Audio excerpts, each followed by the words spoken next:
In today's video, I'm going to teach you how to automatically remove silence in Adobe Premiere Pro using Auto Detect Silence. If you're working with interviews, voiceovers, or podcasts, trimming out long pauses by hand can be tedious. This workflow speeds that up dramatically while keeping your spoken content intact. Start by selecting the audio clips you want to clean up in your timeline. Click a single clip to target just that one, or shift-click to select multiple clips across tracks. You can also drag a selection box over a section of your sequence to grab several clips at once.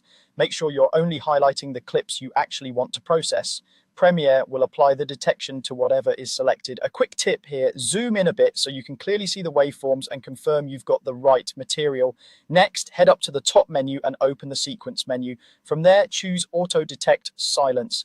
This opens a settings window where you'll tell Premiere what counts as silence for your project.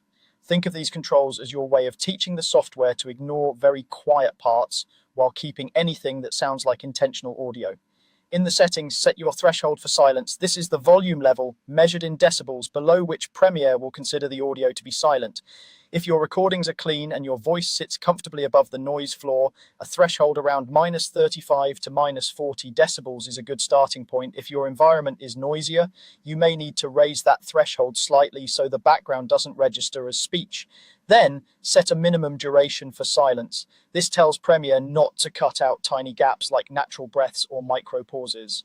A slightly longer minimum duration helps keep speech sounding natural and prevents choppy edits. When you're satisfied with the settings, apply the detection. Premiere will automatically scan the selected clips and cut out the silent sections, leaving only the parts with meaningful audio.